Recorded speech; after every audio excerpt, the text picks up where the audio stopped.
He will sit down and listen to you. He will come to your house and listen. He will come to you in the marketplace, in a public place, and listen to you. And it's known, and so the people come.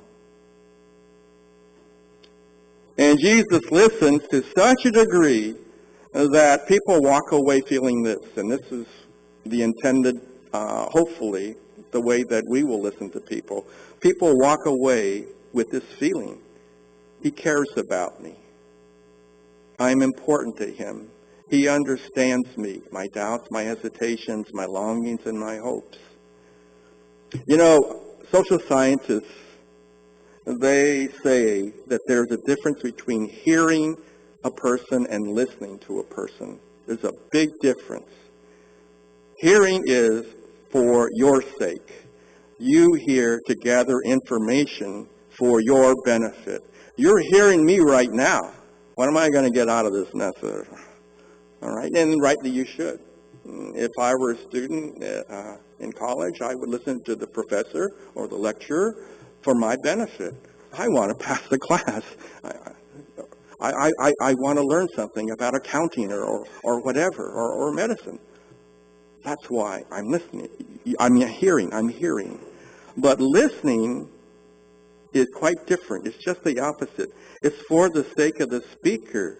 You listen to gain an understanding and appreciation of what that person is saying. Now the question is, do you hear your spouse or members of the family, or do you listen? They're speaking, you're speaking, they're speaking, you're speaking. Are you hearing or are you listening? Lee Walburn wrote in a magazine article, here are some great truths that children learn about life. 1, no matter how hard you try, you cannot baptize cats. 2, ever try that? Strike a chord. 2, when your mom is mad at dad, don't let her brush your hair. 3, you can't trust dogs to watch your food. And 4, the best place to be when you are sad is Grandma's lap. So why is Grandma's lap the best place to be when you were sad? Why not run to Daddy or Mommy or a friend? Even children make a distinction of where they want to go, where they find significance and importance and value. You do, but also very early on, children do.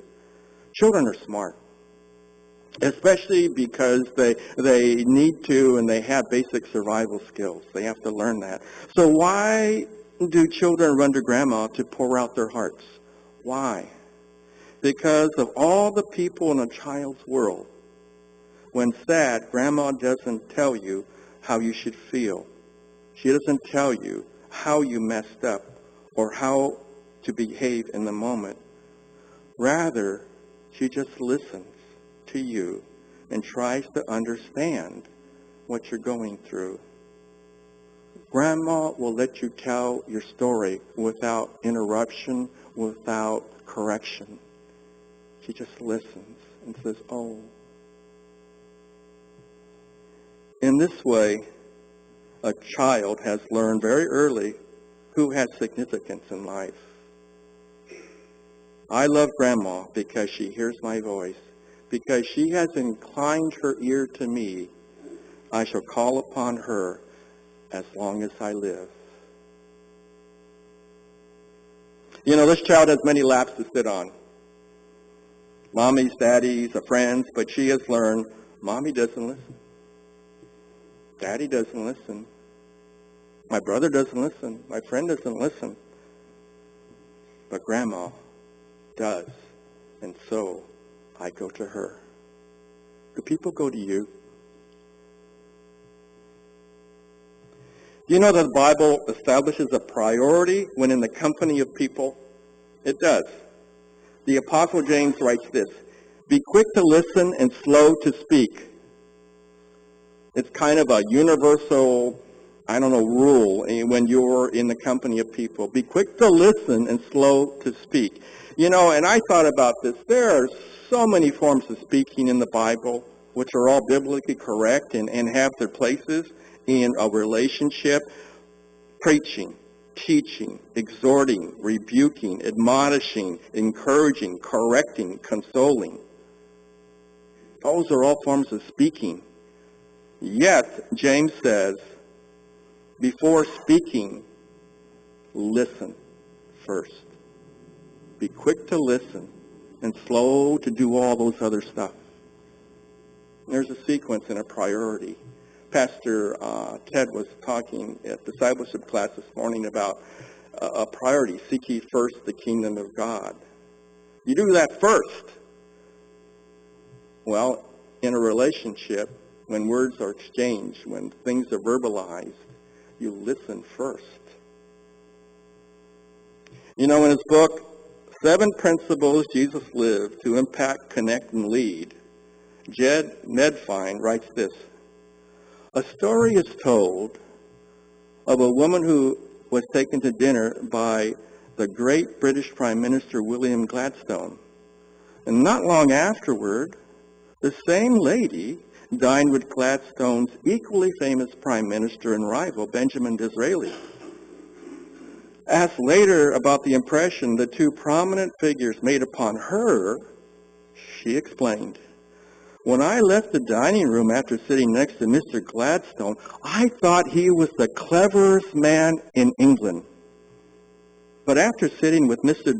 Disraeli, I thought I was the cleverest woman in England. And this same author continues, well, what makes this difference? We all know the answer. Attentiveness, this is the author writing, attentiveness stirs us like nothing else in the world. It touches our deep longing for connection and intimacy, our ache to feel valued, and to know that we are understood. There are 2 great men. One is impressive, and the other is attractive. And how did Benjamin Disraeli become such a significant person to this English lady? By listening to a stranger at dinner and appreciating her story. Disraeli, in the company of a stranger, was quick to listen and slow to speak. And in this way, he stole her heart.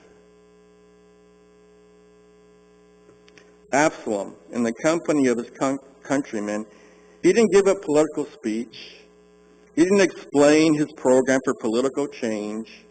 He didn't explain that why he would become a great king. And just the opposite. He just listened to people. And the people went away thinking, this guy really cares about me. He knows what's going on. He understands me. He appreciates me. I think I'm going to vote for him next November. You know, in listening, everyone has a story. Did you know that? Everyone here has a story. I have a story. I'm always willing to share my story, but I do. A story is something to say about yourself.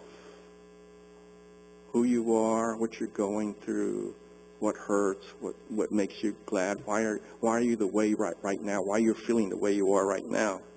You know, a few years ago on a cable TV show, I saw a workshop given by a team of counselors to an entire high school. 500 students at a time in a gym. It was a new school, and they collected students from various other schools. I guess you call them feeder schools. And they formed this new student body in this high school. And the higher-ups and the counselors were thinking, well, how are we going to mesh this conglomeration, this mixture into basically a homogeneous, well-liked, people liking one another type of group. And they did this by bringing this team in. And this is what this team did. 500 students at a time in the gym. Half the students sat on the bleachers on one side and half on the other side of the gym. And then a counselor got up, member of this team, and went to the mic stand and said, people are like icebergs. We see only 10% of what's on the surface.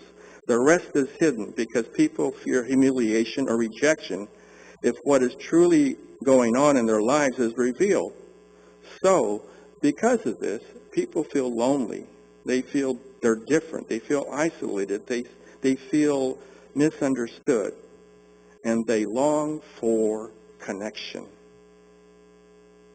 They hope to say, this is the true me, but no one will listen. And this is what I'm going through. And then the counselor said over the speaker, everyone stand up. And after noisy compliance, 500 high schoolers, the counselor said, I want each of you to have the courage to respond truthfully to these following questions. And by the way, the questions wisely began with easy and comfortable revelations. Who here loves to dance? The girls especially looked at one another. Who here loves to dance? Take one small step onto the gym floor. And then, after some hesitation, a few, maybe 20, step forward on the gym floor. Who here loves to eat Skittles? Take one step forward. And that includes you who are already on the gym floor. And so they got more response. And so more kids came to the gym floor. Who here hates book reports? Take one step forward. And then maybe 100 students came forward. Or those already on the floor went further into the gym, the center of the gym. And these questions continued. I was fascinated by this documentary. And these questions became more challenging. Who here is hurt by what someone has said to them? Take one step forward. Who here does not like something about themselves? Take one step forward. Who here has problems at home? Take one step forward. Who here feels lonely? Take one step forward. Who here is dying for a true friend? Take one step forward. More questions were asked. There was more response by the students. And then finally the counselor said, okay, students, look around you. Who is there? Who do you see? And most of the students were standing either in the middle of the gym or on the other side of the gym, taking many steps forward.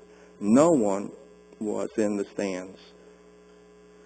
And then the counselor said this is a better picture of the real you and your classmates. You are not different.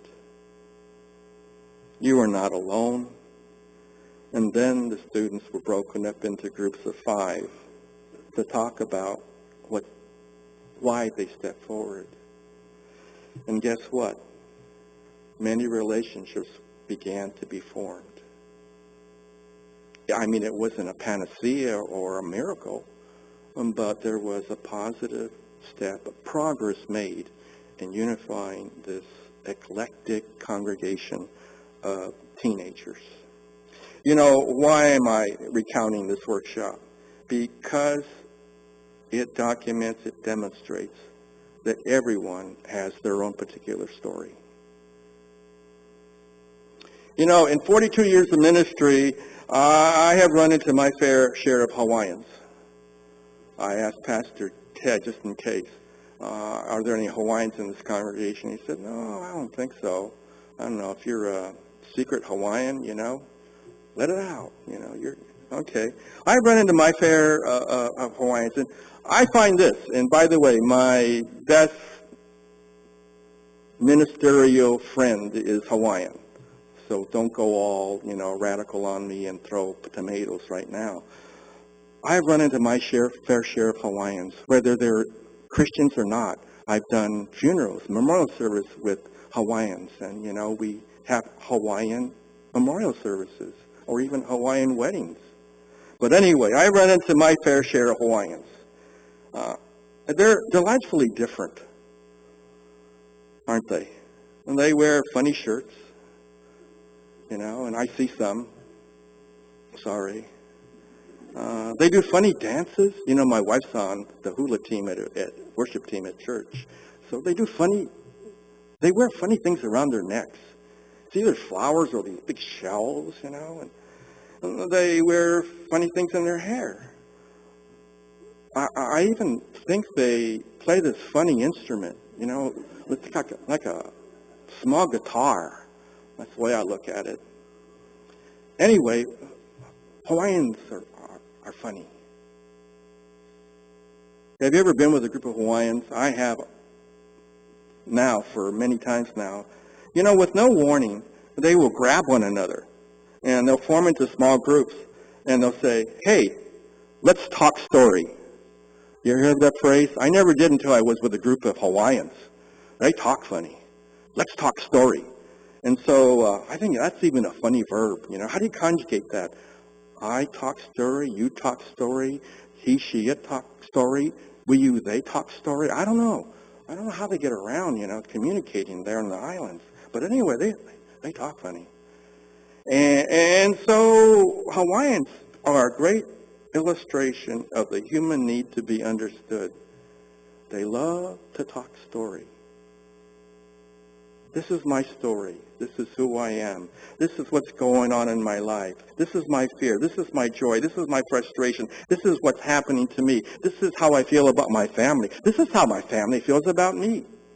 I'm mad. I'm hurt. Last night, I cried myself to sleep. Talk story. They do that. It's wonderfully delightful, but it also illustrates people.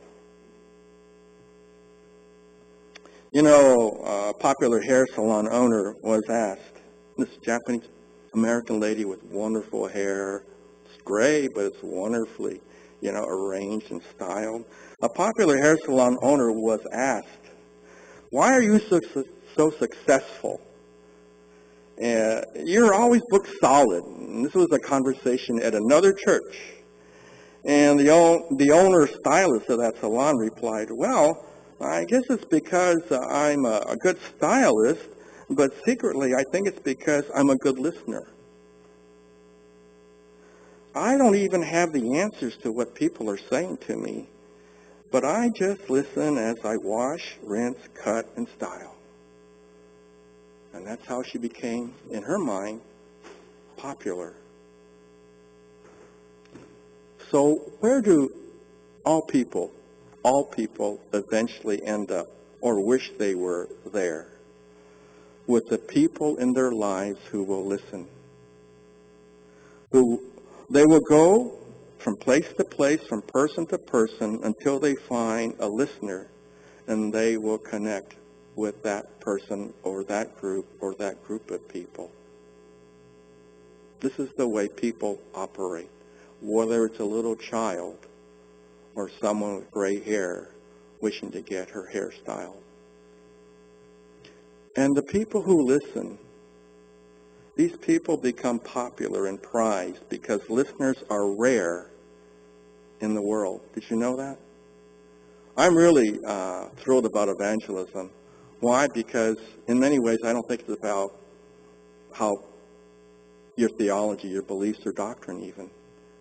There is that great truth that it is significant, but a lot of it is the simple fact that people want to connect, but they don't want to hear what you have to say. They want first to know that you will listen to them, and it's universal. And so I'm hoping that the church understands this. Absalom knew this. And that's how he overtook a kingdom. It wasn't a question of military science or political science. You know, let's narrow this down as we end this message. You know, next Sunday is Father's Day, and we just had Mother's Day. So what can I say to you as a family member from the Bible? What can I say to you in this season of family, of fathers and mothers? This morning, I want you to think about your family. What have your family members learned from you? What have you taught them? Are they drawn to you, or have they learned to go elsewhere, to talk to someone else who will listen, to sit on someone else's lap? Where are you in that regard? And how does your family see you? You might think, oh, I'm pretty good. But where does your family see you? How does your spouse see you? How do your children see you? Are you a speaker or are you a listener? Do you hear or do you listen? At home, are you quick to listen and slow to speak? Or do you do things in your family backwards? Do you do marriage backwards? I speak first. Listening optional. Scripture says, listen first, then speak. I'll end with this summary. Good listeners make good fathers. Good listeners make good mothers. Good listeners make good husbands. And they make good wives. And so make this your aim. Listen first, and then listen second. And then listen third, fourth, fifth, sixth, seventh, 107th. Listen, listen, listen. But when do you stop listening? When do I get the green light to speak? At the point where your family member confesses to you, Dad, you have stolen my heart. Until then, keep on listening. Mom, you've stolen my heart. And you've done this because I know you understand me and you care. Will you do that?